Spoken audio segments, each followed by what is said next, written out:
Hello, and welcome to the If We Knew Then podcast. I'm Steven Sachs. And I'm Lori Sachs. Happy Mother's Day. Yes, today we're celebrating Mother's Day, and it might be a few days early, and it might be a few days late, but actually every day is a celebration. Sometimes, as a mother, it can be something we forget, or I think sometimes I will say I'm celebrating the moments, or I'm celebrating the milestones, or I'm being present, but just a celebration of me as that role that I'm playing. And even saying it sounds weird, to say that I'm going to celebrate me, but it shouldn't. It shouldn't be weird, because the truth is, being a mom is one of the most incredible things that I've done in my life. So why should I feel weird about celebrating that?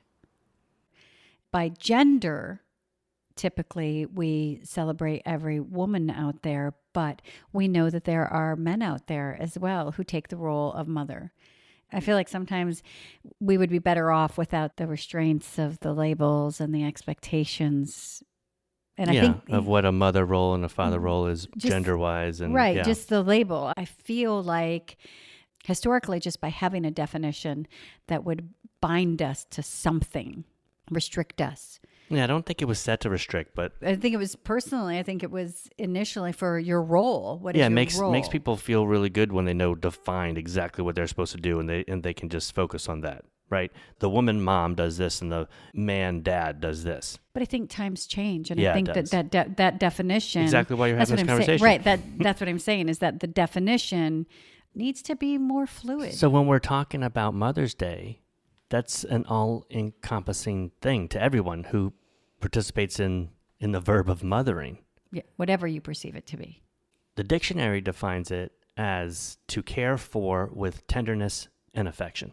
Yeah, but we've learned that we can't define this role and how it's done or should be done. I mean, it isn't cut out so cookie cutter, and the expectation that it is, or that it should be, or what it should be, just creates the challenge and the obstacles within themselves. It makes us have these personal judgments and comparisons and feelings of inadequacy.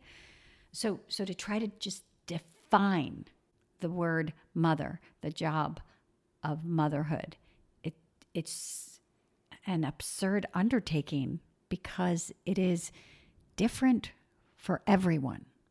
The most accurate definition that we found together actually was a mother as something that is an extreme or ultimate example of its kind, especially in terms of scale, like the mother of all undertakings, the mother of all projects.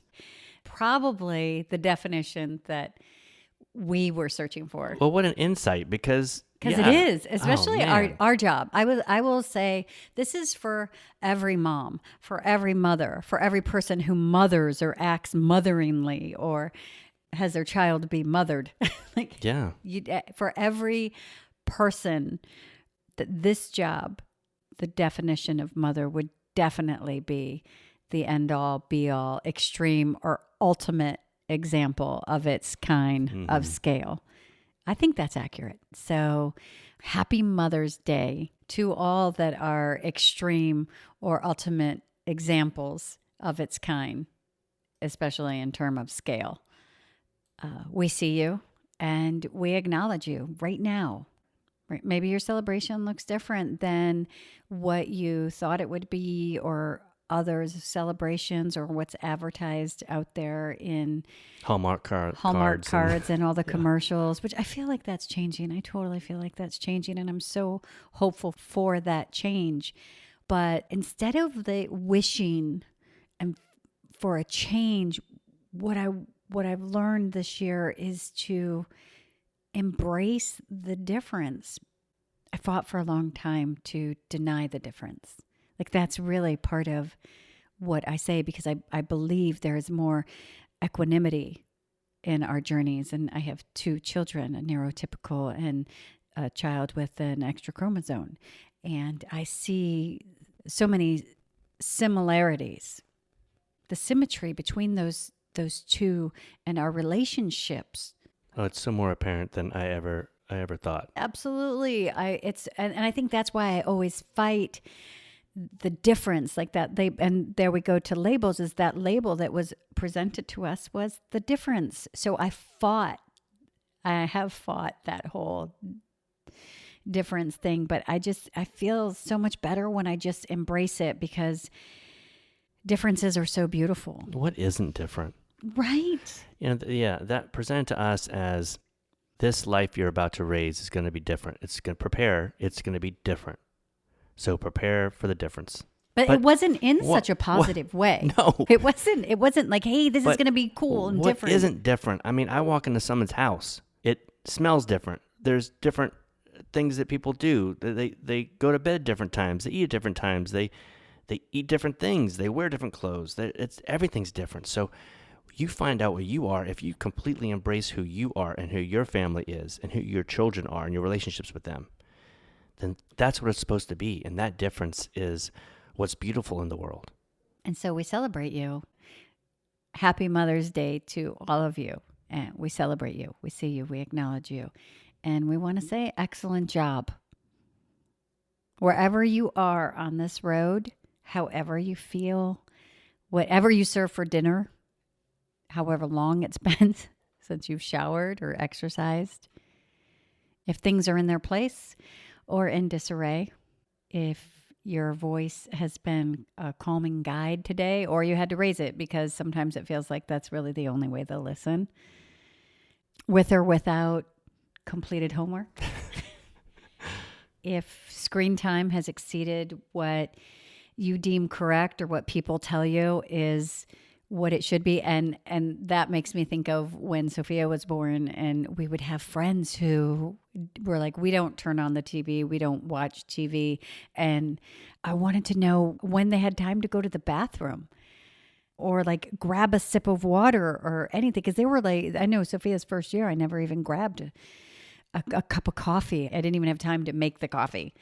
So whatever today is, whether it feels like a win or maybe challenges got the best of you, it's just excellent job, because you're doing your best. You're showing up. That's your best. You're just being there. And a good friend of ours recently, when we were talking, she said the definition of being an advocate is to show up. And that's all you have to do. That's all you have to do. And it was funny because initially both Stephen and I had that reaction of just show up. No, there's so many more other things you do. You have to find out what the law is going to be in your IEP. What is, what are the services that you want? What are this? Who is, like, there's so much other, we were just so caught up in the fact that it's so much more than that. There's so much more work.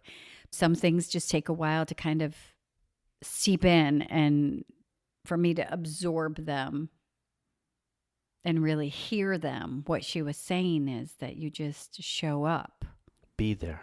Be there. And then the rest you can only do from there. So excellent work. You're showing up. You're there. You're doing a great job. You are doing your best. And you're the best mom that your child can have. Yes. The very best. The very best. Because you are their mother. Yeah. Growing up, I never thought that I would be a mother. And to be honest, I didn't know if I could. In all ways, ability, physically, mentally, it's an all-encompassing job. I didn't have a role model to model myself. I didn't know what to be a mother meant. I didn't know what it looked like or felt like, how you were supposed to do it, except maybe from some TV shows. Then I had my daughter, and holding her and breathing in every moment of her. That's all I wanted to do, was to just be there in every moment, because it was so beautiful, like beauty that I'd never known before. And my fears did not go away, but they just didn't seem as important. And then came Liam. And he was actually born in a week where I had this profound thought to give up fear. I remember I was like, I'm just not going to worry anymore. I'm going to stop worrying. If I remember correctly, it's because I had been worrying throughout the pregnancy, and I just said, I'm just not going to worry anymore. I remember making it a statement. I'm giving up worry. Well, so I guess the only way out is through.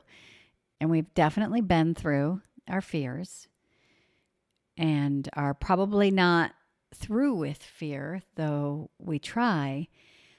I just think I'm okay. I'm okay with knowing that if something comes up, that I can acknowledge it as a parent. And I'm okay with knowing that I'm not going to know everything. Well, I'm striving to be okay with not knowing, but most importantly, not letting it define the moment. He was born early, as we've discussed before, and spent 75 days in the NICU. And I just remember how Sophia wanted to take care of him. She was 2.5 years old, and she wanted to take care of him at a time when all we ever heard from parents were, oh, the terrible twos, watch terrible twos, terrible twos. And I was looking at my daughter, who was anything but terrible. She was kind. She was loving. She was concerned. She went with us every day to the NICU and sat for hours. Amazing, the nurses. Now, they said that there's no way she'd spend more than 20 minutes. They were like, oh, no, we have teenagers that don't want to spend time in here. And she would wash her hands and put her hat on and her outfit and sit. And it got to where they'd put a pillow on her lap and lay Liam right on her lap. And she'd rock him in that little rocking chair for hours. I think that was the first glimpse into the question that we get a lot from parents is the impact that Down syndrome will have on siblings. Having a child with Down syndrome doesn't mean this, like everything is such a dramatic moment. Like there are moments that bring us together that I think we have such an insight, such a real insight. I think that's the gift of Liam, has been a presence and an insight that I didn't have before. I strove for it. I strove to be present. I strove to just be there and see things for what they were and to take my time. And like when Sophia was born, to breathe in the moments.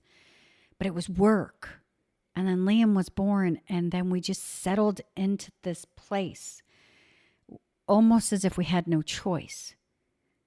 That was what this journey, I guess we did have a choice, but that was what this journey was for us, was a brake screeching and coming to a halt from all of the things that really didn't matter, that might have filled my brain, or fears or whatnot. Because even upon birth, that fear, the weight of his diagnosis, just it wasn't there, because we saw him and we knew that he was fighting. Right? That was such a gift. That was the mother load. Right? That was the mother load. That was the ultimate and extreme example. And those are the memories at the foundation of our family, how we came together, how Liam brought us together and he brought us through, and how he shifted our focus from fears that weren't real, but he brought us to the moment, and he taught us to be moment by moment. And he taught me to embrace the gift of each breath, not to observe it or just be present for it, but to embrace it, not knowing what the next would be, and realizing, did I ever? And sometimes I step away from those feelings and those lessons. I still get caught up in the world outside of our little bubble, because we have a bubble that we created, and I like our bubble. But sometimes I'll get caught up in the world outside of this bubble with the thoughts and the views of other people that we talk about a lot. different challenges that I know most of you have had that I'd like for you not to have and hope that one day you don't have. Conversations, judgments. Sometimes I forget my bubble and I let those things in. I can't deny that they exist, these thoughts and opinions and words and challenges. I think they come from that feeling that we're separate, but we're not separate. Even though the journey feels that way sometimes, we are not separate. The truth is that we're all connected. We're all interwoven. And in the moments that I actually come from that place, there's such a beauty in life that it can be overwhelming. It's another gift of Liam. He brings us to those moments more than if we didn't have him.